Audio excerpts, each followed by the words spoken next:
ए हुसैन, ये याद रखो, जब तक तुम्हारी जिंदगी है किसी इमाम से आगे मत बढ़ना। अगर इमाम से आगे बढ़ोगे तो तुम मुर्दा कहलाओगे। अगर जिंदा रहना चाहते हो तो इमाम से पीछे रहो, इमाम की खिला करो, इमाम से मोहब्बत करो, इमाम से उल्फत करो, उनकी मोहब्बत रहो, उनके साथे में ढल जाओ। अस्सलामु अलैकुम रहमतुल्लाहि ताला बरकातहू। वालेकुम अस्सलाम व रहमतुल्लाहि ताला व बरकातहू। नहमदुहु व नसल्ली अला रसूलिहिल करीम, अम्मा बाद। फ़अऊज़ु बिल्लाहि मिनश शैतानिर रजीम, बिस्मिल्लाहिर रहमानिर रहीम। कुल्ला अस्अलुकुम अलैहि अजरन इल्लल मवद्दता फिल कुर्बा।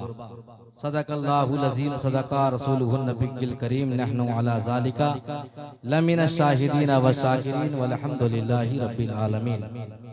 आइए हम और आप अपने आकाई नामदार मदनी ताजदार, दोनों आलम के मालिक व मुख्तार, हम गरीबों के गमगुसार, नाइबे परवरदिगार, अनीसे बेकसा चारा साजे दर्दमंदा, सयाहे लामका नाजी शहर दो जहां, कमली वाले रोही फिदा अहमद मुस्तफ़ा मोहम्मद मुस्तफ़ा सल्लल्लाहु ताला अलैहि वसल्लम की बारगाह गोहरबार में मोहब्बत के साथ दरूद पाक पढ़ें। अल्लाहुम्मा सल्ली अला सय्यदना व शफीना हबीबना मौलाना मुहम्मदिन बारिक सल्लल्लाहु अलैहि सलातन व सलामन अलैका या रसूल अल्लाह सय्यदी या हबीबल्लाह सल्लल्लाहु ताला अलैहि वसल्लम। हुसूल बरकत और एक बार पढ़ लीजिए, अल्लाहु रब्बु मुहम्मदिन सल्लल्लाहु अलैहि वसल्लम नहनु इबादु मुहम्मदिन सल्लल्लाहु अलैहि वसल्लम। जैसा कि आप हजरात को मालूम है, वक्त बहुत कम है और आप हजरात ने नात तकरीर सब समाप्त कर ली है और मेरे बाद पीरे तरीकत रहबरे राह शरीयत वालिद मोहतरम हजरत अल्लामा मौलाना फैयाज आलम साहब रज़वी की खिताब के नायाब आपको समाप्त करनी है बिला किसी ताखीर। हर इब्तिदा से पहले हर इंतहा के बाद, हर इब्तिदा से पहले हर इंतहा के बाद, जाते नबी बुलंद है जाते खुदा के बाद। दुनिया में एहतराम के काबिल हैं जितने लोग, दुनिया में एहतराम के काबिल हैं जितने लोग, मैं सबको मानता हूं मगर मुस्तफ़ा के बाद। कत्ले हुसैन असल में मरगे यजीद है, कत्ले हुसैन असल में मरगे यजीद है। इस्लाम जिंदा होता है हर करबला के बाद। आइए, मैंने जिस कुरान पाक की आयत पढ़ी है उसका सीधा सादा तर्जुमा समाअत फरमाएं। कुल्ला अस्अलुकुम अलैहि अजरन मवद्दता फिल कुर्बा। ऐ महबूब, हम आपसे कुछ नहीं चाहते, सिर्फ कोई सवाल नहीं करते हैं, कुछ आपसे मुतालबा नहीं करते हैं। हम चाहते हैं कि आप मेरी आल से, मेरी अहले बैत से, मेरे खानदान से, मेरे घर वालों से मोहब्बत करें। लेकिन आज हमारा माहौल, आज हमारा मिजाज क्या है? आज हम अपने आप हमारे मिजाज बिल्कुल अलग बनाए हुए हैं। यहाँ इमाम हुसैन की मोहब्बत, उनकी उल्फत, उनसे प्यार की इजहार ने उनके नाना ने किया और ये कह दिया कि मैं तुमसे कुछ नहीं चाहता हूँ, कुछ तलब नहीं करता हूँ, कुछ ख्वाहिश नहीं करता हूँ। मैं चाहता हूँ कि सिर्फ मेरी आल से मोहब्बत करो, मेरे घर वालों से मोहब्बत करो, मेरे अहले बैत से मोहब्बत करो। इसलिए करो कि जिस नाना के दीन को बचाने के लिए इमाम हुसैन ने अपने सर को कलम कर दिया, अपना हाथ जीत के हाथ नहीं दिया, सर कटा दिया, इसलिए कि नाना का दीन बच जाए, नाना की शरीयत बच जाए, नाना का कुरान बच जाए, नाना की नमाज बच जाए, नाना की सुन्नत बच जाए। इसलिए इमाम हुसैन ने अपने सर को कलम कर दिया, मगर अपने हाथ यजीद के हाथ पे हाथ नहीं थे। लेकिन आप इमाम हुसैन के मानने वाले हैं या नहीं? मानने वाले हैं कि नहीं? इमाम हुसैन के चाहने वाले हैं कि नहीं? इमाम हुसैन से मोहब्बत करते हैं कि नहीं? मगर आपसे सवाल कर दिया जाए, अगर आप इमाम हुसैन के मानने वाले हैं, अगर उनके चाहने वाले हैं, उनसे उल्फत करने वाले हैं, उनसे प्यार करने वाले हैं, क्या आप नबी की सुन्नत पे अमल करते हैं? आप शरीयत पे अमल करते हैं? आप नमाज पढ़ते हैं? आप ईमान पर कायम हैं, आप अपने बच्चों को इल्म दीन सिखा रहे हैं। आज हमारा मिजाज, आज हमारा माहौल सिर्फ ये बन चुका है कि आज हम बड़ी बड़ी कॉन्फ्रेंस बनाते हैं, बड़ी बड़ी जलसे सजाते हैं, बड़ी बड़ी स्टेज सजाते हैं, बड़े बड़े उलमा को बुलाते हैं, मगर हमें पता नहीं है आज हम कॉन्फ्रेंस कर रहे हैं। बल्कि हमें कॉन्फ्रेंस करने की जरूरत नहीं है, कॉन्फ्रेंस की जरूरत नहीं है। आज हमें दिल की फ्रेश करने की जरूरत है, अपने दिल को साफ करने की जरूरत है, दिल को क्लियर करने की जरूरत है। अगर हमारा दिल समझ आएगा कि इमाम हुसैन क्या चीज है, इमाम का मर्तबा क्या है, इमाम हुसैन का मकाम क्या है, उनकी अजमत क्या है, तब हम समझेंगे कि आज हम समझ लिए हैं। मगर हमारा कान सिर्फ फ्रेश हो रहा है, हमारा दिल फ्रेश नहीं। तो जरूरत यह है कि हम अपने दिल को फ्रेश करें। किसको फ्रेश करें? दिल को फ्रेश करें। आज हम हमारा मिजाज और इमाम हुसैन को समझने के लिए, इमाम हुसैन को समझने के लिए, दास्ताने करबला को समझने के लिए, करबला के वाकयात को समझने के लिए, उसके लिए इल्म की जरूरत है। आज हम इल्म से दूर हैं, इसलिए इमाम हुसैन को क्या समझ सकते हैं, नबी की सुन्नत को क्या समझ सकते हैं, शरीयत मुस्तफा क्या समझ सकते हैं, अहले बैत को क्या समझ सकते हैं, उसको समझने के लिए इल्म की जरूरत है। आज हमें इल्म की हासिल करनी जरूरत है। आज हदीस पाक में आता है कि तलबुल इल्म फरीज़तुन अला कुल्ल मुस्लिमीन वल मुस्लिमात, इल्म दीन का हासिल करना हर मर्द औरत पर फर्ज है। जिस तरह तुम पे नमाज फर्ज है, जिस तरह तुम पे रोजे फर्ज है, जिस तरह तुम पे ज़कात फर्ज है, उसी तरह इल्म दीन हासिल करना फर्ज है। अगर इमाम हुसैन को समझना है, उनके मकाम को समझना है, उनकी अजमत को समझना है, उनकी रिफत को समझना है, उनकी बुलंदी को समझना है, उनके वाकयात को समझना है, उनके खानदान को समझना है, उनकी कुर्बानियां को समझना है, तो इल्म दीन हासिल करने की जरूरत है। और आपको इल्म दीन हासिल करना फर्ज है।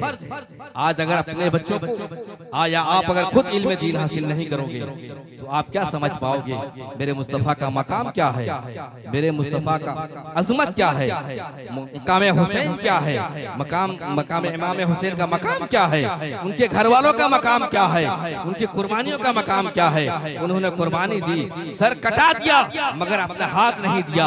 आज हमें इमाम हुसैन का जलसा करते हैं, स्टेज कॉन्फ्रेंस करते हैं, मगर उनके जलसों से, उनके स्टेज से हमें पैगाम कुछ हासिल नहीं करते हैं, उनके वहां से कुछ हमें हासिल नहीं होता है। इसकी वजह यह है हम स्टेज में सिर्फ आते हैं, जलसे में सिर्फ आते हैं, मनोरंजन के लिए आते हैं, देखते हैं कैसा मौलाना आया है, कैसा शायर आया है, क्या पढ़ रहा है, कैसा बयान कर रहे हैं। लेकिन आज हमें जरूरत यह है कि आज हम जलसे में आते हैं, कुछ यहाँ से सीख कर जाएं, ये मिजाज लेकर आए कि यहाँ जब आए हैं तो कुछ सीख कर जाएं, कुछ हासिल करके जाएं और यहाँ से कुछ पैगाम लेकर जाएं। लेकिन इन सारी चीजों से हम दूर हैं। उसकी वजह यह है कि इल्म की जरूरत है। आज हम इल्म से दूर हैं। आइए दुरूद पाक पढ़ें। अल्लाहुम्मा सल्ली अला सय्यदना व शफीना हबीबना मौलाना मुहम्मद सल्लल्लाहु अलैहि सलातम व सलामन अलैका या रसूलल्लाह सय्यदी या हबीबल्लाह सल्लल्लाहु तआला अलैहि वसल्लम। आज सबसे पहले हमारी जिम्मेदारी यह है कि हम अपने बच्चों को इल्म दीन सिखाएं, इल्म दीन से आरास्ता करें, एजुकेशन दें, शिक्षा दें, तालीम दें। अगर तालीम नहीं दोगे तो तुम्हारा बच्चा समझ नहीं पाएगा कुरान क्या है, हदीस क्या है, सुन्नत क्या है, नफिल क्या है, वाजिब क्या है, वित्र क्या है, इन सब चीजों से दूर रहेगा। लेकिन आज हमारा मिजाज ये बन चुका है, इल्म से तो दूर हैं, हम खुद जाहिल, अपने बच्चों को भी जाहिल बना रखे।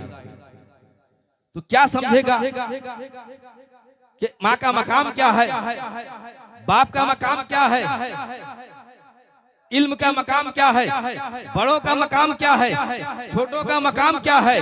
उसके लिए इल्म की जरूरत है। आप कोई भी चीज इस्तेमाल करें उसके लिए इल्म पहले हासिल करनी होगी। इल्म हासिल करोगे तब तुम समझ पाओगे किसका मकाम क्या है, किसका मर्तबा क्या है, किसकी बुलंदी क्या है। मगर हमें जरूरत यह है कि इल्म दीन हासिल करना है, तालीम हासिल करना है, शिक्षा हासिल करना है। उसके लिए अपने बच्चों को इल्म दीन जरूर सिखाना होगा। आज हमारा मिजाज, आज हमारा माहौल ये बन चुका है।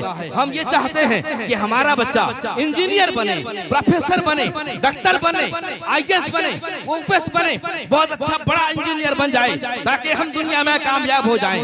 ऐ मुसलमानों, ऐ सुन्नी मुसलमानों, ऐ हुसैनियों, ऐ हुसैन इमाम हुसैन के मकाम में आने वालों, ये याद रखो, ये अपने ज़हन को खोल कर जाओ। ये इंजीनियर एक तरफ है, ये कलेक्टर एक तरफ है, एक प्रोफेसर एक तरफ है, OPS एक तरफ है, डॉक्टर एक तरफ है, IAS एक तरफ है, सब एक तरफ है, मगर एक इमाम हुसैन के मानने वाला है, एक हुसैनी है, वो एक तरफ है, जो दुनिया में भी कामयाब है और आखिरत में भी कामयाब है। तो आज हम दुनिया को राजी करने नहीं आए हैं, हमें दीन की जरूरत है। किसकी जरूरत है? दीन की जरूरत है। आज हम हुसैनी कहते हैं। आज बताओ, अगर हमारे बच्चों को पूछ लिया जाए ए से लेके जेड तक कितने वार्ड हैं ABCD के, तो फौरन हमारा बच्चा जवाब देगा 25 वार्ड हैं। देगा या नहीं? मगर वहीं पे पूछ लिया जाए तुम्हारे बच्चों से अलीफ से लेके या तक उर्दू में कितने हुरूफ हैं, अरबी में कितने हुरूफ हैं, कह नहीं पाएंगे। आज अगर बच्चों को पूछ लिया जाए इस्लामी तारीख का पहला महीना कौन सा है, बता नहीं पाएगा। आज अगर वहीं पे अंग्रेजी का पूछ लिया जाए, इंग्लिश का पूछ लिया जाए, इस्लामी नया अंग्रेजी का न्यू ईयर पूछ लिया जाए, तो फौरन बच्चा वही जवाब देगा न्यू ईयर हमारा जनवरी महीना है। अगर वहीं पे पूछ लिया जाए इस्लामी तारीख का पहला महीना कौन है, हमारा बच्चा बोल नहीं पाएगा कि मुहर्रम है। इसलिए हमें खुद पता नहीं। अगर हम जानेंगे, हम हासिल करेंगे, तब तो हमारे बच्चों को सिखाएंगे। तो आज हम यही चाहते हैं कि हमारा बच्चा कलेक्टर बन जाए, OPS बन जाए, IAS बन जाए। और दूसरी बात ये रही कि तुम्हारे मरने के बाद ये DOG डॉग, CAT क्या, ये RAT काम नहीं आने वाला। काम तुम्हारे कब्र में वही काम आएगा जिसने कुरान शरीफ पढ़ा हो, हाफिज कुरान हो, आलिम दीन हो, सूरा याद किया हो, सूरह इखलास पढ़ा हो, सूरह फातिहा पढ़ा हो, सूरह नास पढ़ा हो, तो तुम्हारे मरने के बाद में तुम्हारे कब्र पर खड़ा होकर फातिहा पढ़ सके, तुम्हारे लिए इसाले सवाब कर सके, तुम दुनिया में भी कामयाब रहोगे और आखिरत में भी कामयाब रहोगे। अगर वो लड़का तुम्हारे हक में दुआ कर दे तो अल्लाह ताला तुम्हें कयामत के दिन शफाअत वाजिब करेगा। तो आप अपने बच्चों को इल्मे दीन सिखाओगे या नहीं? बताओ भाई, समझ पा रहे हो कि नहीं मेरी बात? आप अपने बच्चों को इल्मे दीन जरूर सिखाओ, तालीम से आरास्ता करो। और आज हमारा माहौल, आज हमारा सोसाइटी, आज हमारा समाज, आज हमारा परिवेश इस तरफ जा चुका है कि आज हमें पता नहीं है माँ का मकाम क्या है, बाप का मर्तबा क्या है, बाप का इज्जत क्या है, आज हमें पता नहीं है। इसकी वजह यह है कि हम इल्म से दूर रखें अपने बच्चों को, तो क्या समझ पाएगा। और हमें ये मालूम होना चाहिए कि माँ के कदम के नीचे जन्नत है।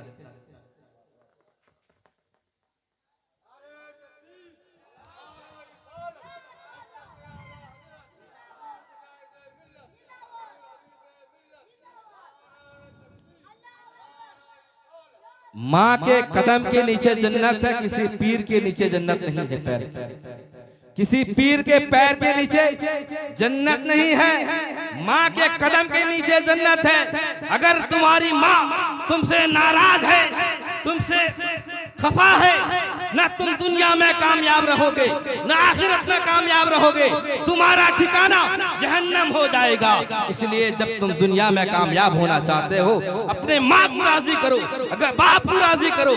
अगर माँ राजी हो गई, बाप राजी हो गए, तो दुनिया में भी कामयाब रहोगे और आखिरत में भी कामयाब रहोगे। तो आज हमारा मिजाज ये बन चुका है, आज हम लंगर लुटाते हैं पीरों के नाम पर। आज पीरों के नाम पर लंगर लुटाते हैं, लंगर खिलाते हैं। अगर अपने घरों में माँ को एक कप चाय नहीं देते, एक प्लेट खाना नहीं देते, पीरों के खानकाह में जाकर हजारों चादर चढ़ाते हैं, मगर माँ को एक साड़ी तक नहीं देते हैं, एक टुकड़ा लिबास तक नहीं देते हैं। क्या तुम सोचते हो तो आखिरत में कामयाब हो जाओगे। आखिरत में कामयाबी के लिए, कामयाब होने के लिए तुम्हें जरूरत है कि माँ को कपड़ा पहनाओ, माँ को अच्छे से अच्छा खाना खिलाओ। अगर तुम्हारी माँ कामयाब रहेगी, अगर माँ खुश रहेगी, तो दुनिया में भी कामयाब और आखिरत में भी कामयाब। और हमारे जिया भाई, आज जानते होंगे आप, हर जगह का माहौल ये मिजाज बन चुका है। जब उसकी माँ मर जाती है या बाप गुजर जाता है, तो उसका लड़का अगर सऊदी में रहता है, दुबई में रहता है, यूरोप में रहता है, जर्मन में रहता है, बंबई में रहता है, दिल्ली में रहता है, फोन करके कहता है अपने घर वालों से, मेरी माँ चली गई है, मेरे बाप गुजर गए हैं, मेरे घर वाले गुजर गए हैं। जितनी महंगी कफन, जितनी महंगी कफन, चाहे जितना भी कीमत हो जाए, मैं पूछना चाहता हूँ, क्या तुम अपनी जिंदगी में अपनी माँ को महंगी साड़ी पहनाया है, महंगे लिबास पहनाया है? तुम्हारी माँ जाने के बाद अगर तुम महंगे कपड़े पहनाओगे, महंगे कपड़े पहनाओगे, तुम्हारे कोई फायदे नहीं है। चाहे उनके नाम से हजारों लंगर खिलाओगे तो कोई फायदे नहीं है। अगर माँ से दुआ लेना चाहते हो, कामयाबी चाहते हो, तो माँ की हयात में माँ की खिदमत करो, माँ की इज्जत करो, माँ का एहतराम करो, बाप की इज्जत करो, बाप का एहतराम करो। तो अगर तुम्हारे माँ बाप दुनिया में खुश रहेंगे, आखिरत में भी तुम भी कामयाब हो जाओगे। नारे तकबीर, नारे रिसालत, अज़मते वालिदैन, शहीद आजम कॉन्फ्रेंस, नारे तकबीर। आप लोग मेरी बात को समझ रहे हैं? आज हमारा मिजाज, माहौल, सोसाइटी बिल्कुल अलग चल रहा है। जिक्र हुसैन मनाते हो, मगर फिक्र हुसैन भी रखो, फिक्र हुसैन रखो। हुसैन का फिक्र क्या था? कि नाना के दीन को बचाना था, नाना की शरीयत को बचाना था, नाना के कुरान को बचाना था, नाना की सुन्नत को बचाना था। क्या आप सुन्नत बचा रहे हैं? आप हुसैनी कहते हैं, आपके चेहरों पे दाढ़ी नहीं है, आपके शक्ल में दाढ़ी नहीं है। आप अगर कहीं रास्ते में पड़े रहोगे तो आपको लोग पहचान नहीं पाएंगे, मुसलमान है या कोई गैर कौम है, क्या पहचान तुम्हारी है? आज ऐसे ऐसे नौजवान हैं, या उनकी दाढ़ी उड़ती नहीं है, या उड़ती है अगर रखते नहीं।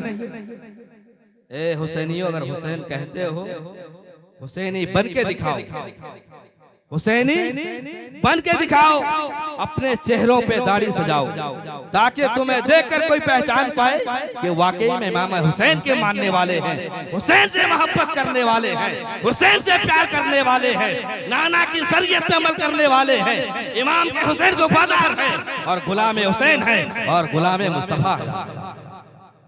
तो अपने चेहरों में वो सजाओ, ताकि तुम्हें दुनिया देखकर ये जान पाए वाकई में मुसलमान है। और आखिर में एक बात कहना चाहूंगा, वक्त बहुत कम है। आज हम कम पढ़े हैं, मगर ज्यादा पढ़े लिखों पर नुक्ताचीनी करते हैं।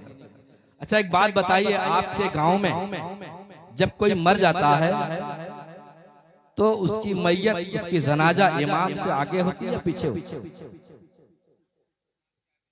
इमाम के आगे। यहाँ इमाम के आगे होती है, इमाम के पीछे होती है। तो आप जब नमाज पढ़ते थे तो बेहज़ल इमाम कहते थे, क्या कहते थे? इमाम आगे होते थे, आप पीछे होते थे। और जब इंतकाल हो जाता है, आप चले जाते दुनिया से, आप आगे होते हैं, इमाम पीछे होता है। ए हुसैनी, याद रखो, जब तक तुम्हारी जिंदगी है किसी इमाम से आगे मत बढ़ना। अगर इमाम से आगे बढ़ोगे तो तुम मुर्दा कहलाओगे। अगर जिंदा रहना चाहते हो तो इमाम से पीछे रहो, इमाम की इत्तिबा करो, इमाम से मोहब्बत करो, इमाम से उल्फत करो, उनकी मोहब्बत रहो, उनके साथे में ढल जाओ। सुभान अल्लाह, वाह, जिंदाबाद। तो समझ में आ गई बात? इमाम से आगे बढ़ोगे क्या कहलाओगे? मुर्दा। अब इमाम से आगे बढ़ोगे, इमाम से पीछे रहोगे। जब इमाम से आगे बढ़ोगे तो मुर्दा कहलाओगे। और आज हर आदमी फतवा लेकर घूमता है।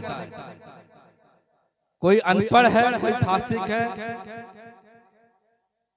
ना दाढ़ी है, ना नमाजी है, ना मुत्तकी है, ना कुरान है, ना हदीस है, मगर इमाम पर ज्यादा हुकूमत है।